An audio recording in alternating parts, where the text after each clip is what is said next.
teman-teman, kembali lagi di Jurnalaska. Bersama aku Laras Banwati.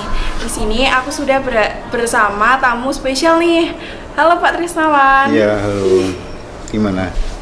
Nah, Pak Trisnawan ini selaku guru bahasa Indonesia di SMA Negeri 2 Batang ya, Pak? Iya, betul. Nah, Pak Trisnawan kan guru bahasa Indonesia di SMA Negeri 2 Batang. Kalau boleh tahu, Pak Trisnawan sudah berapa lama nih Pak ngajar di SMA Negeri 2 Batang? Kalau untuk mulai ngajar di sini di SMA Negeri 2 Batang itu sejak 2019, mungkin awal 2019. Wah, gitu. udah 10 tahun yang lalu ya Pak ya? Iya, 10 tahun kurangi 7, 3 tahun yang lalu. Nah, Pak Trisnawan sudah dari 2019, berarti udah sekitar 3 tahun yang lalu ya Pak? 3 tahun yang lalu. Nah, kalau boleh tahu, sebelum Pak Trisnawan ngajar di SMA Negeri 2 Batang, Pak Trisnawan ngajar di mana Pak? Kalau dulu sebelum di sini pernah ngajar di SMK Karangdadap di Kabupaten Pekalongan. Kemudian juga sebelum itu di MTS Wonotunggal pernah. Gitu. Oh, itu Pak Trisnawan itu lulusan kuliah di mana Pak? Di Fakultas Bahasa dan Seni Universitas Negeri Yogyakarta. Saya masuk tahun 2003. Kemudian lulus 2007. Ada permintaan dari orang tua untuk bisa biar jadi guru. Akhirnya saya ngambil atau disuruh melanjutkan lagi untuk gelar ganda, atau intinya biar dapat akta mengajar. Akhirnya saya meneruskan ke gelar ganda itu, ambil gelar ganda, masuk kuliah lagi sampai selesai tahun 2010. Jadi cukup lama sih, 7 tahun kuliahnya. Berarti Pak Trisnawan menjadi guru itu bukan keinginannya Pak Trisnawan sendiri? Sebenarnya pada mulanya ya, karena kalau memang keinginan dari diri sendiri sejak lulus SMA itu mestinya saya ngambil jurusan yang memang pendidikan bahasa dan sastra Indonesia, katakan. Ada memang program keguruan kan, apalagi itu di IKIP, dan ternyata saya agak membelok nih ceritanya. Membelok itu misalnya niatannya ibu disuruh jadi guru, tapi saya agak melenceng, membelok, artinya akhirnya saya mengambil jurusan yang non keguruan. Jadi ngambilnya bahasa dan sastra Indonesia murni.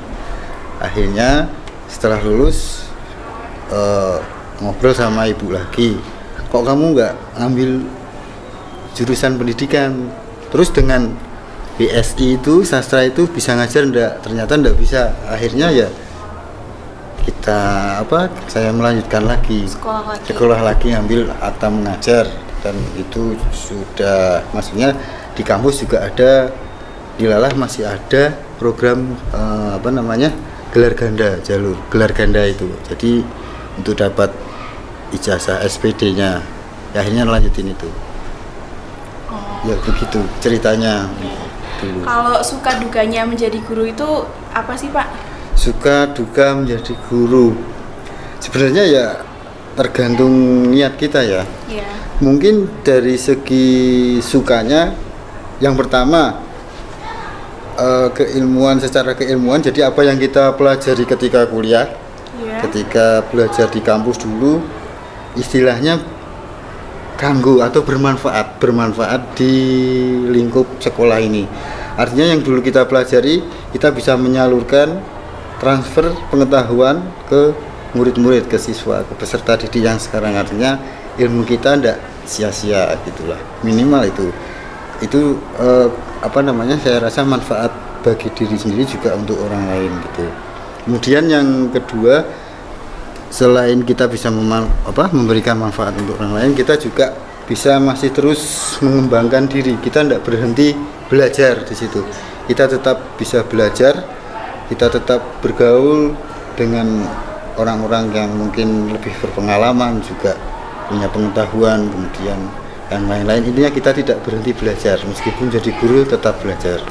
Adapun dukanya, mungkin duka mungkin ya secara umum, mungkin dulu guru kita tahulah ya, mungkin ada hak-hak yang diterima mungkin kurang mencukupi untuk kebutuhan sehari-hari. Mungkin termasuk guru-guru yang masih honor atau mengabdi itu. Tapi kan sekarang sudah ada kemajuan mungkin dengan adanya pengangkatan P3K, kemudian ada program-program lain gitu yang misalnya meskipun nanti jadi guru sudah bisa istilahnya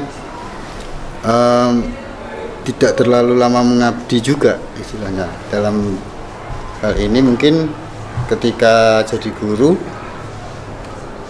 sudah ada sudah ikut program profesi guru PPG itu, artinya nanti ke depan mungkin pemerintah akan menggalakkan ketika jadi guru itu guru muda nanti sudah mempunyai sertifikat pendidik. Jadi mungkin dengan dasar itu mungkin penggajian dan segala sesuatu ketentuannya sudah beda dengan yang dulu. Ya intinya semoga ke depan nasib guru lebih baik lah di negeri ini. Jadi kan selama Pak Trisnawan ngajar, ada nggak sih perlakuan siswa yang mungkin selalu mengingatkan Pak Trisnawan gitu, tidak pernah lupa oleh kelakuan siswa itu, ada nggak sih? Oh, maksudnya siswa yang berkesan, ya, yang gini berkesan. Ya? Untuk siswa yang berkesan dalam tanda kutip itu berarti kan siswa yang agak beda dengan siswa pada umumnya atau jadi agak nakal gitu kan. Nakal di sini bukan berarti nakal yang keterlaluan juga, tapi agak bangkel, ada agak istilahnya agak kurang disiplin mungkin. Nah, itu saya juga tidak terlalu menghakimi atau menjustifikasi bahwa dia anak nakal, dia anak yang tidak taat, dia anak yang mungkin agak terpengaruh hal negatif. Saya tidak langsung menjustifikasi seperti itu, karena dulu dalam proses perjalanan kehidupan juga ada fase-fase yang seperti itu saya kira, di mana masa remaja itu kan dia masih melakukan pencarian, masih masa-masa orientasi, ya, masa-masa nakal-nakalnya juga itu kan. Tapi kan itu bukan berarti mereka nakal beneran. Siapa tahu 2-3 tahun setelah lulus dari sekolah dia berubah menjadi anak yang mulanya agak males, akhirnya mau belajar, dia mau sekolah lagi, mau mencari ilmu, menambah pengalaman dan sebagainya, akhirnya juga bisa bermanfaat juga, siapa tahu ke depannya. Jadi saya tidak menjustifikasi seperti itu. Bener Pak, kita semprot-semprot dulu ya, biar wangi. Nah, jangan lupa pakai Stella ya teman-teman. Wangi Mbak. Iya. Bagus itu. Nah, Pak, Pak Trisnawan bisa dong kasih motivasi buat teman-teman biar semangat belajar dan meraih cita-cita. Oke, untuk motivasi yang pertama, saya kira kita tidak akan duduk di sini, tidak akan menjadi sesuatu apa tanpa yang pertama peran orang tua. Itu sangat penting. Jadi kita dari mana mau kemana, coba tengok orang tua kita, gitu kan. Orang tua kita siapa sih mereka? Oke, katakan orang tua kita pendidikannya tidak terlalu tinggi, tapi perjuangan mereka keras. Perjuangan mereka sudah pasti patut dihargai, ya kan. Kita berada di sini seperti sekarang, atau 10 tahun, 20 tahun, 30 tahun yang akan datang kita mau jadi orang sukses, mau jadi apa, itu kan tidak lepas dari jasa orang tua, ya kan. Itu yang paling penting, orang yang paling pertama kita hargai orang tua, terutama ibu. Kemudian yang kedua berarti guru-guru kita. Kita ingat bagaimanapun guru-guru, entah guru spiritual, entah guru pengetahuan di sekolah atau di rumah, atau siapapun yang kita anggap guru yang memberikan kita pengajaran, pembelajaran, nah itu patut dihormati, karena dari situ interest kita, terus energi positif kita akan menyerap, kemudian ya insya Allah bisa jadi semacam pedoman kita melangkah ke depannya. Kemudian juga tentu aspek vertikal sama Allah ya, ketaatan kita dalam beribadah, kemudian juga bagaimana kita bisa baik dan bermanfaat untuk masyarakat sekitarnya. Faktor-faktor kemanusiaan dan ketuhanan itulah yang perlu kita jaga juga pada lingkungan. Nah, istilahnya kita tetap berupaya untuk memiliki jiwa atau keinginan kuat dalam bercita-cita. Kemauan yang kuat dalam bercita-cita itu perlu. Nanti masalah berhasil atau tidak, yang penting paling tidak kita sudah berjalan ke situ.